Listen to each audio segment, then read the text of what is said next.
रणविजय जी, packing तो पूरी हो गई है और मैंने वो मिठाई के डब्बे भी रख लिए हैं जो मम्मी जी ने मुझे दिए थे मायके ले जाने के लिए।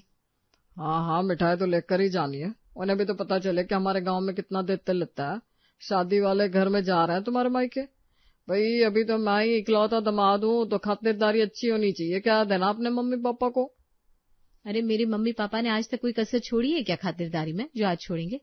चलिए चलते हैं, यहाँ गांव से मेरे मायके पहुंचने में 4 घंटे लग जाएंगे। हाँ चलो, बस माँ का आशीर्वाद ले लेते हैं। श्रेया और रणविजय दोनों दुर्गा देवी के कमरे में उनका आशीर्वाद लेने गए। मम्मी जी, अब हम लोग निकलते हैं। हाँ माँ, अभी निकलेंगे तो शाम तक पहुंच जाएंगे। हाँ ठीक है बेटा, तुम्हारा सफर शुभ हो। रणविजय बेटा, तू ससुराल जा रहा है तो वहाँ थोड़ा रौब में रहना, आखिर तो उस घर का जवाई है। हम भी देखे जरा कैसी खातिरदारी करते हैं अपने जवाई की। हाँ और नहीं तो क्या।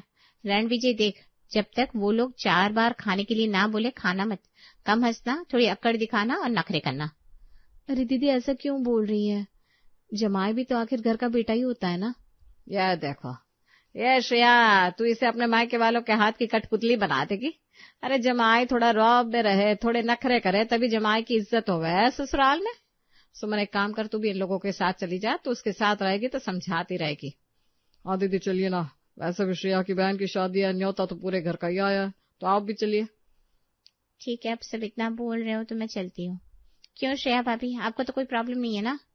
नहीं दीदी, मुझे क्या प्रॉब्लम होगी, चलिए ना। अब सुमन ने अपना सामान भी पैक कर लिया, फिर रणविजय और श्रेया के साथ चल पड़ी। थोड़ी देर में वो लोग श्रेया के मायके पहुंच गए। आज श्रेया की बहन सिम्मी की शादी थी। अरे आ गए आप लोग, स्वागत है आपका। सिम्मी की शादी के लिए आप लोग आए, बहुत अच्छा लगा। आइए आइए बैठिए। हाँ मम्मी जी, अब सिम्मी की शादी थी, फिर आप लोगों ने इतना फोर्स किया तो आना ही पड़ा। पर यहाँ आने की वजह से कारोबार में दिक्कत हो गई है थोड़ी, बस। हाँ बेटा, हम समझते हैं, पर आप लोगों के आने से सिम्मी की शादी में 4 चांद लग गए। तभी कशिश सबके लिए पानी लेकर आई। ये लीजिए पानी, चाय बन रही है। देख रणविजय, तेरे ससुराल वालों ने स्टील के ग्लास में पानी दिया है, हमें क्या समझ रखा है? तू कुछ बोल, नहीं तो ये आगे भी तेरी इज्जत नहीं करेंगे। मम्मी जी ये क्या, स्टील के गिलास में पानी? मतलब जमाई आया है और पानी भी स्टील के गिलास में? श्रेया, तुमने बताया नहीं इन्हें कि मैं स्टील के गिलास में पानी नहीं पीता? अरे मैं तो बताना ही भूल गई, कांच के गिलास में पानी देना था ना। अरे कोई बात नहीं बेटा, हम अभी मंगवाते हैं। कशिश, जल्दी जा और कांच के गिलास में पानी लेकर आ बेटा। जी मम्मी जी, अभी लाती हूँ।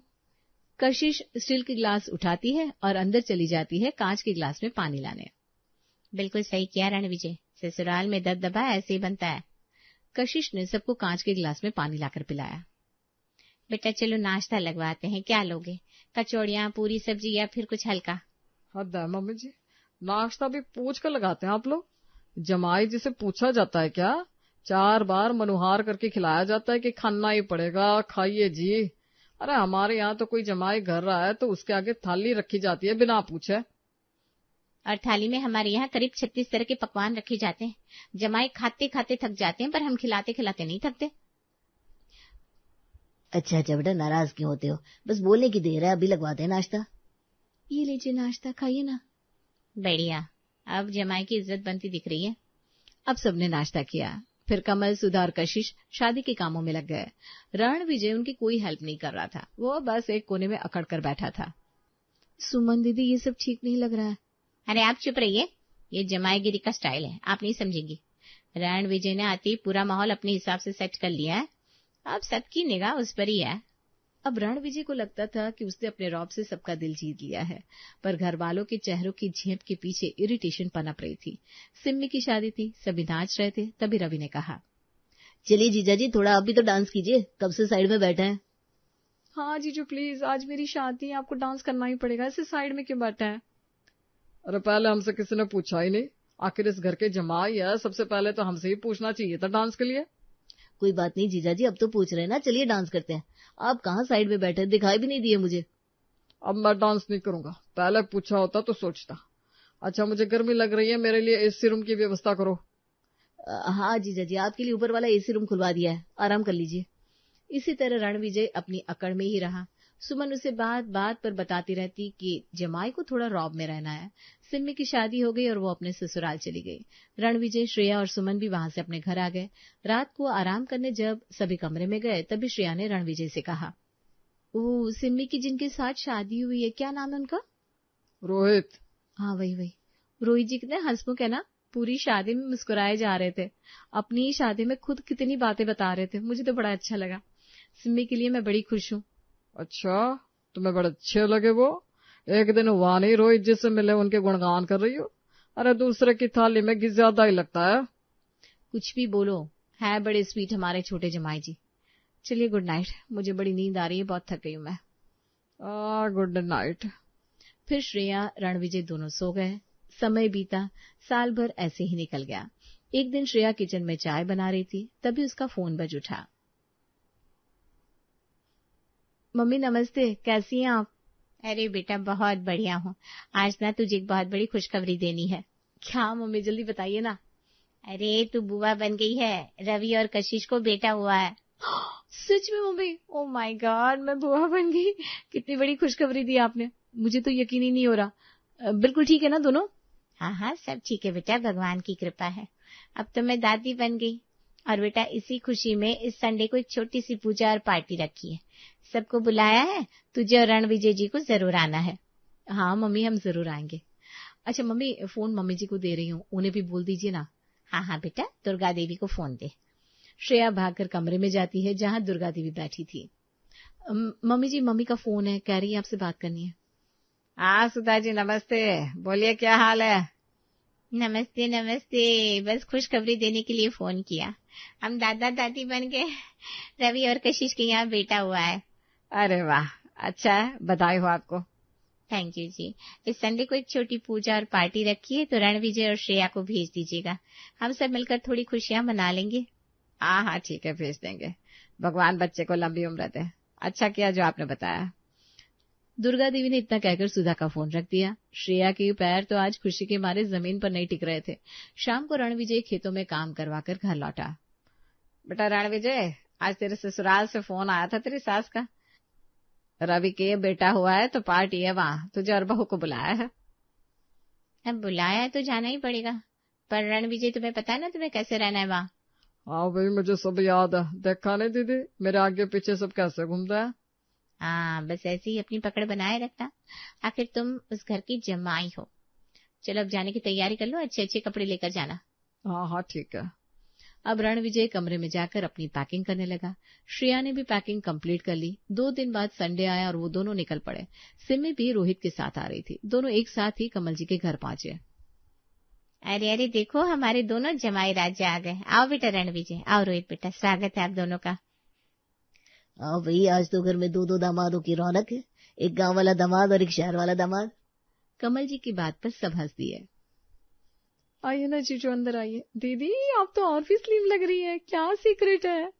बस तुम्हारे जीजा जी का रोज का लेक्चर सुनते सुनते वजन घट जाता है। इसी तरह हंसी मजाक से घर का माहौल खुशनुमा था। ये लीजिए पानी जीजा जी। अच्छा, लगता है पिछली बार की गलती सुधर गई। अब तो बस उम्मीद यह है कि चाय की व्यवस्था भी होगी, या सिर्फ पानी से ही स्वागत कर रहे हैं आप। नहीं नहीं जीजा जी, चाय बन रही है, बस 2 मिनट में लेकर आती हूँ। चलिए ना भाभी, मैं आपकी हेल्प कर देता हूँ, वैसे चाय बनाने में मुझे बड़ा मजा आता है। अरे रोहित जी, आप ससुराल की जमाई है, थोड़ा ढंग से रहिए। ऐसे किचन में जाने लगेंगे तो ससुराल में इज्जत कैसे बनेगी। जमाई का रौब अलग होता है। आपको तो बोलना चाहिए चाय लाओ, और हाँ, 4 तरह के नाश्ते के बिना हम नहीं खाते। नहीं नहीं जीजा जी, ये सब आपको ही मुबारक हो। मुझे तो बस घर वालों के साथ टाइम बिताना अच्छा लगता है। वैसे भी मैं चाय बहुत अच्छी बनाता हूँ। चलिए ना भाभी, मिलकर बनाते हैं। अरे रहने दीजिए, आप बैठिए, मैं बना लूंगी। अरे नहीं नहीं, किचन सिर्फ औरतों का अड्डा थोड़े ना है, मैं भी हाथ आजमा लेता हूँ। चलिए ना भाभी, 2 लोग काम करेंगे तो काम आधे वक्त में हो जाएगा। अरे मैं कर देती हूँ भाभी की हेल्प, आप बैठिए। देखो, तुम अपने ससुराल में काम करती हो, मैं कुछ कहता हूँ क्या तुमसे? अब तुम मायके आई हो, जरा अपने मम्मी पापा से मिलो, आराम करो। आज तो ससुराल में मैं ही भाभी के साथ चाय बनाऊंगा।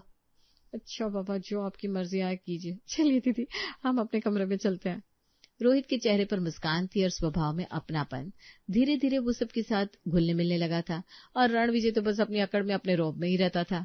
आज पूजा थी। पूजा खत्म होने के बाद कमल ने रणविजय और रोहित को तिलक करने के लिए बुलाया। आइए आइए रणविजय जी, आप बड़े हैं, पहले तिलक आपको ही होगा। माँ ने कहा है ज्यादा मुस्कुराना नहीं है। तिलक के समय जब पापा जी पैसे का लिफाफा दे तो हल्का सा मुस्कुराना है। अब हाँ, आ रहा हूँ। रणविजय एकदम गंभीर सा होकर कमल जी के पास गया। उन्होंने रणविजय का तिलक किया और हाथ में लिफाफा दिया। तब जाकर रणविजय के चेहरे पर हल्की मुस्कान दिखी। फिर उन्होंने रोहित को बुलाया। वो मुस्कुराता हुआ कमल जी के पास आया और बोला, जी पापा जी, आपने बुलाया और हम चले आए। ये रोहित जी जो बड़े मजा किया है। पापा तिलक कीजिए। अब कमल जी ने रोहित को भी तिलक किया, लिफाफा दिया। रोहित ने कमल जी के पैर छुए, फिर रणविजय के पास जाकर खड़ा हो गया। तभी रणविजय ने रोहित से कहा, देखो तो लिफाफे में बस 2100 दिए। अरे इससे ज्यादा तो हमारे यहाँ आने जाने का और गिफ्ट्स का खर्चा लग गया। ये श्रेया ने चुन चुन के गिफ्ट्स लिए महंगे वाले बेबी के लिए। अरे बचा ही क्या है हमारे हाथ में, थोड़ा तो सोच समझ कर तिलक करना चाहिए था। आगे से मैं तो बोल दूंगा, भाई 5100 का तिलक करो, नहीं तो रहने दो। अरे क्या जीजा जी आप भी, ये तिलक तो बस एक जमाई के लिए रिस्पेक्ट है। पैसे से इज्जत और प्यार थोड़ी ना तोले जाते हैं। हमारा मन किया, हमने गिफ्ट दिया। उन्होंने क्या दिया उस पर तो मेरा ध्यान ही नहीं। देखो रोहित जी, थोड़ा संभल कर चलना चाहिए।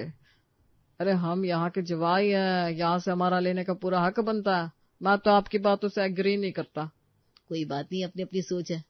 अरे कशिश भाभी, रवि भैया, श्रेया दीदी, सिम्मी, चलो ना, हम सब आज बाहर घूम कर आते हैं। पापा जी ने मुझे पैसे दिए हैं तो आज पार्टी तो होनी चाहिए।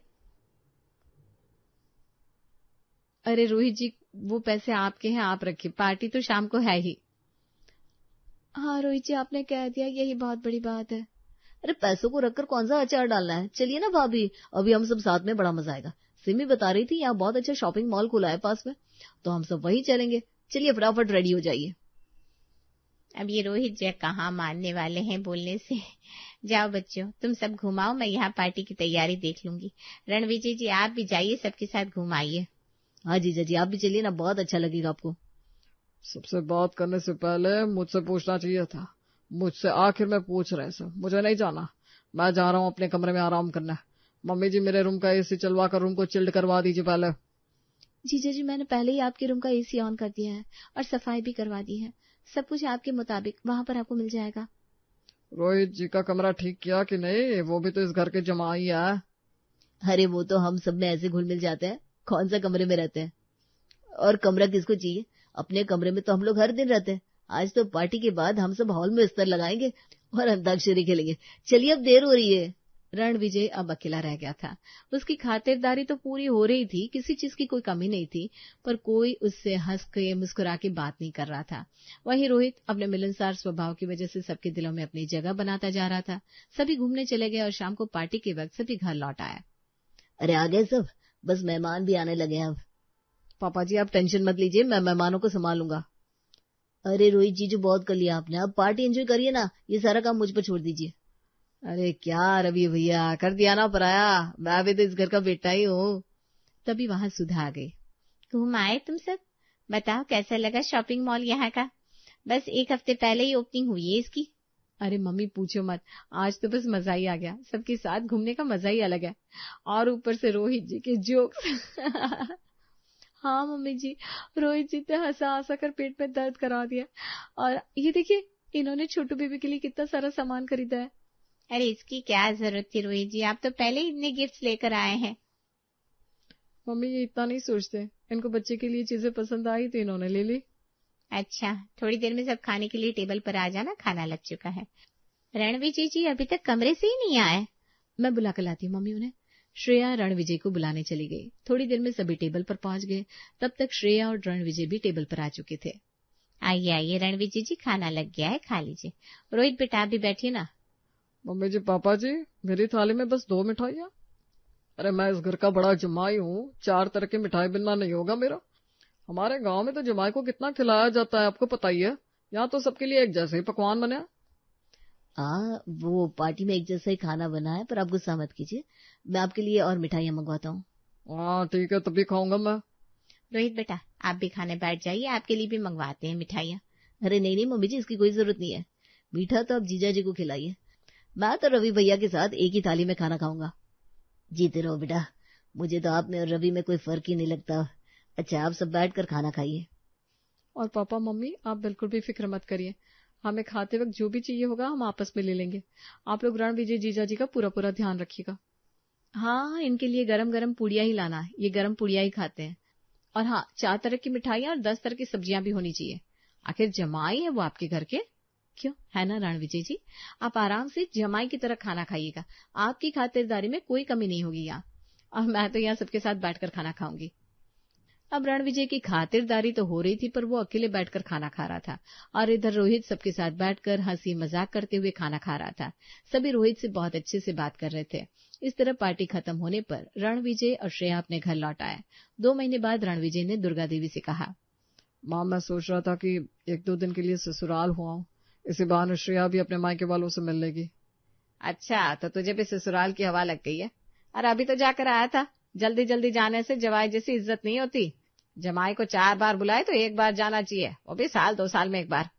बस करो माँ, एकदम चुप करो आप। आपकी वजह से आज ससुराल में मैं सिर्फ जमाई बनकर रह गया हूँ। सब मुझसे बात करते हुए भी झिझकते हैं, पता है? पता नहीं कौन सी बात मुझे कब बुरी लग जाए। इधर मैं अपनी अकड़ में अकेला रह जाता हूँ और उधर रोहित जी जवाई से कब बेटे बन गए किसी को पता ही नहीं चला। इज्जत तो उनकी भी है, पर उनके मिठे स्वभाव की वजह से सबके फेवरेट बन चुके हैं वो। थैंक यू रणविजय जी, आखिर आपको समझ में आ ही गया। हाँ, अब मैं भी उस घर का बेटा बनना चाहता हूँ और मैं पूरी कोशिश करूंगा कि वो लोग मुझे रवि भैया की तरह ही अपना समझे। चलो श्रेया, पापा जी और मम्मी जी से मिलकर आते हैं। और इस तरह रणविजय ने श्रेया को साथ लिया और अपने ससुराल की तरफ निकल गया।